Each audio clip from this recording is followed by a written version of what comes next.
Bonjour et bienvenue à cette nouvelle série d'émissions consacrée à la transition énergétique.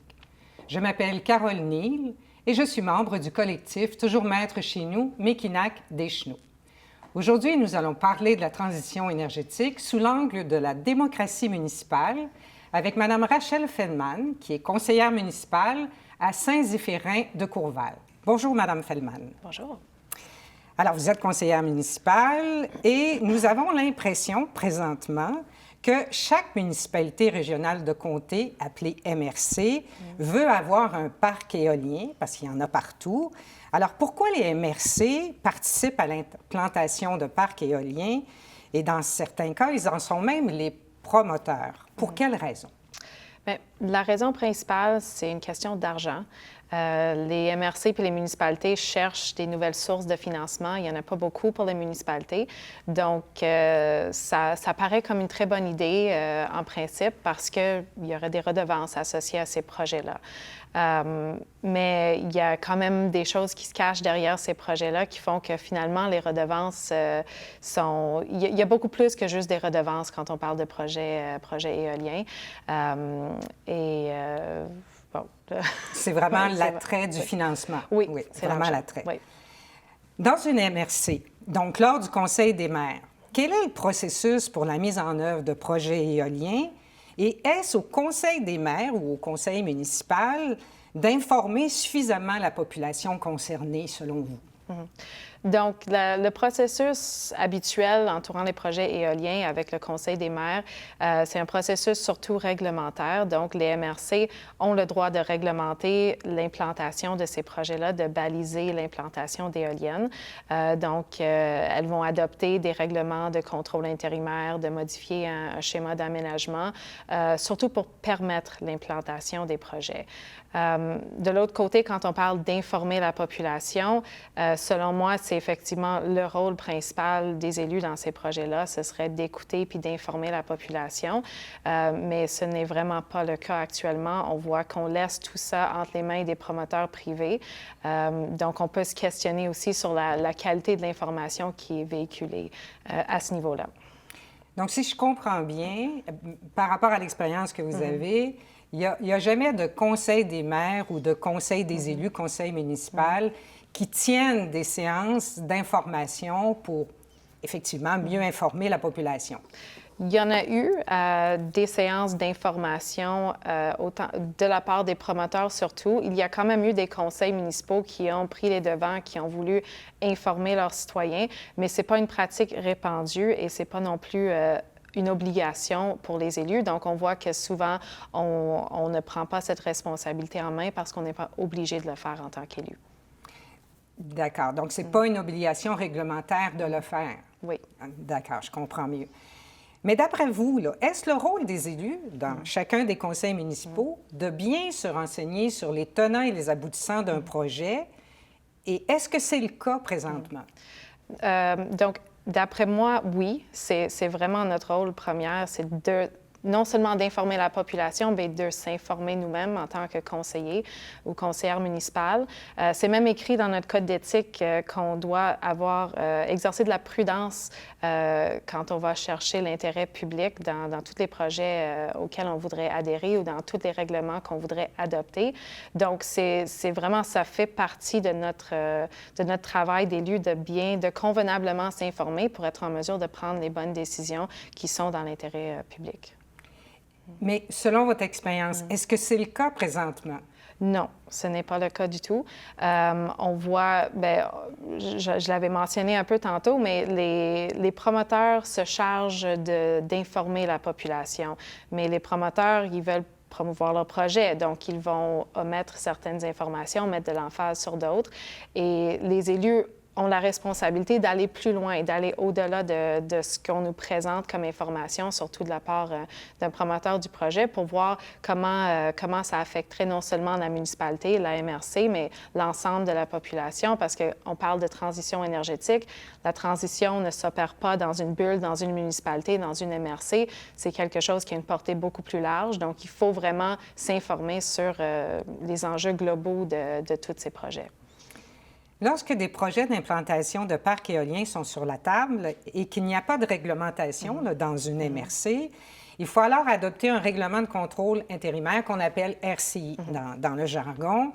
Et selon vous, quelle est la principale raison pour laquelle la MRC doit adopter un RCI? Donc, ma vision et mon interprétation du règlement de contrôle intérimaire et son importance, ce serait pour bloquer un projet le temps qu'on réfléchisse convenablement à tous les tenants et aboutissants d'un projet, puis ensuite de nous permettre d'adopter des règlements à l'échelle locale ou au niveau de la MRC. Un règlement de contrôle intérimaire, il faut le savoir à la base, c'est un règlement qui est prévu justement pour pouvoir rapidement réagir à une situation, surtout des situations de développement du territoire ou de l'aménagement du territoire, où on voudrait mettre un frein rapide. Donc, on n'a ni besoin de consulter la population ni les conseillers au sujet de ce règlement parce qu'il faut aller vite. Par contre, on voit ce qui se passe présentement, c'est qu'on utilise cette façon de réglementer et on contourne un peu le sens de ces RCI pour promouvoir des projets puis pour un peu dérouler le tapis rouge pour des projets parce qu'on les permet. Au lieu d'interdire le temps qu'on réfléchisse, on permet pour essayer de réfléchir plus tard, mais comme on l'a vu dans d'autres expériences dans le passé, c'est trop tard plus tard. Il faut prendre le temps avant de réfléchir. Ce qu'on peut souvent constater, c'est que les maires qui siègent à la MRC n'ont pas l'habitude de demander à leur conseiller ou à leur conseil municipal leur avis sur un projet de RCI. Donc, dans l'urgence, c'est sûr qu'ils n'ont pas nécessairement le temps. Mais souvent, le RCI, bon, il y a une première version, il y a une deuxième version, il y a des modifications qui sont demandées par le MAMACH. Donc, finalement, on a plus de temps qu'on pensait. Mais il semble bien que l'habitude n'est pas à s'assurer d'avoir l'appui de son conseil pour adopter un RCI là, à la MRC. Qu'est-ce que vous pensez? Pourquoi on n'a pas tendance à s'assurer d'avoir l'appui de son conseil de ville avant de prendre une position à la MRC? Bien, dans un premier temps, c'est la question du temps. Et on voit qu'il y a beaucoup de pression sur les élus, autant les maires que les conseillers, pour adopter ces règlements puis aller vite. Soit que ce soit un projet qui veut avancer vite, c'est le gouvernement qui veut aller vite, les promoteurs veulent aller vite. Mais quand on va vite, on peut faire des erreurs, on peut se tromper. Donc, moi, je le vois comme une façon de précipiter les choses pour ne pas bien s'informer. Et dans d'autres MRC où ça a été très vite, il y a eu des échos d'élus qui ont dit, bien, avoir su, j'aurais peut-être changé ça, j'aurais peut-être pris le temps de faire ça autrement. Donc, on a quand même, comme vous le dites très bien, le temps de ne pas se précipiter, d'autant plus que les maires peuvent, par un RCI, prendre le temps, justement, mais on ne le fait pas. Puis c'est ça qui est dommage. Et d'autant plus que les conseillers municipaux représentent la population. Pourquoi on ne demanderait pas aux conseillers leur avis? Parce que normalement, quand on prend un vote au conseil municipal, bien, c'est la majorité qui l'emporte. Donc, pourquoi on n'a pas ce même réflexe quand on prend des grosses décisions à la MRC? On comprend que les maires ne peuvent pas à chaque fois consulter leurs conseillers, mais quand on parle d'immenses projets de développement industriel, ce serait le temps de consulter les conseillers qui sont très proches de la population pour savoir ce qu'ils pensent. Dans les RCI, on a remarqué que souvent les distances séparatrices entre les éoliennes et les habitations sont plus grandes pour le périmètre urbain, souvent 2 kilomètres, et que pour les habitations dans les rangs, les distances sont beaucoup plus courtes. Comment vous expliquez ce phénomène-là, une sorte d'inéquité pour les distances séparatrices? Mais il y a plusieurs volets d'analyse quand on regarde les règlements qui ont toujours cette variation entre le noyau villageois puis les rangs. On voit que souvent, on va baser nos règlements sur des vieux règlements qui ont été mis en place, par exemple, en Gaspésie. Il il y a plusieurs années où les éoliennes étaient de beaucoup plus petite envergure et qu'on avait, bon, les noyaux villageois, mais aussi des territoires non organisés. Donc, si on permettait, par exemple, une éolienne à 500 mètres d'une maison éloignée, c'était peut-être une ou deux personnes qui se retrouvaient proches puis qui avaient donné leur consentement, puis il y avait moins de problèmes, autant au niveau de la grosseur de la machine, mais aussi qu'il n'y avait pas beaucoup de personnes dans le secteur. Mais présentement, on voit qu'on adopte des règlements similaires pour des machines qui sont plusieurs fois plus grandes. On parle, à titre de rappel, de 200 mètres, 660 pieds de haut, c'est immense. Mais il y a aussi, on dirait, on veut créer deux classes de citoyens. Les citoyens qui vivent dans le village, qui ont le droit à avoir une plus grande distance des nuisances, puis les citoyens sur les rangs qui apparemment n'ont pas ce même droit. Pourquoi? Il y a aussi la question de si jamais on se rendait à un référendum, il y a plus de citoyens qui vivent au village que sur les rangs. Est-ce qu'on veut diviser la population? On peut se poser plusieurs questions à ce niveau-là, mais selon moi, c'est très inéquitable pour les citoyens. Tous les citoyens payent les mêmes taxes dans la municipalité, donc pourquoi il n'y aurait pas le droit à la même protection, peu importe où ils se situent dans la municipalité? En tant que conseillère municipale, comment réagiriez-vous au dépôt d'une pétition où plus de la moitié de la population s'oppose à l'implantation d'un parc éolien?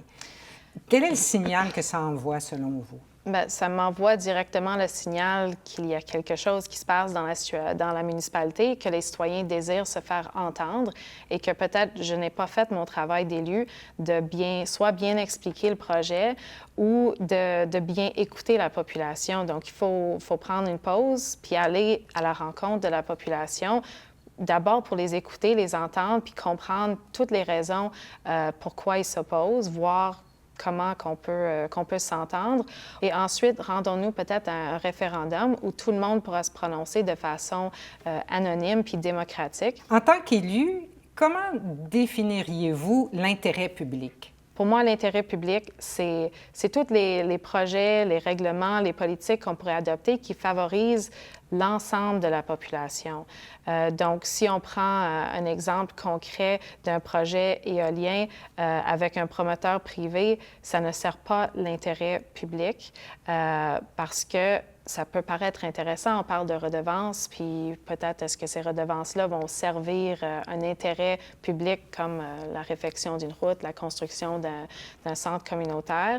Mais derrière tout ça, si on participe à la privatisation de l'électricité au Québec, on participe à l'appauvrissement collectif, ça ne sert aucunement l'intérêt public, autant dans la municipalité que partout dans la province. Donc, il faut bien réfléchir à l'impact plus large puis plus loin de nos décisions qui peuvent sembler intéressantes quand on les regarde à petite échelle, mais il faut bien réfléchir à tout ça. Et est-ce que c'est le rôle d'une entreprise privée de protéger l'intérêt public, d'après vous? Non. Le rôle d'une entreprise privée, c'est de protéger ses intérêts et c'est de protéger l'intérêt de ses investisseurs. Donc, bien qu'on puisse dire toutes sortes de choses, une entreprise privée travaille pour elle-même et pas pour la communauté. Je vous remercie, Mme Fandman, d'avoir participé à notre émission. Merci beaucoup. C'était très intéressant. Et à vous toutes et tous, je vous invite à notre prochaine rencontre sur la transition énergétique. Bonne semaine.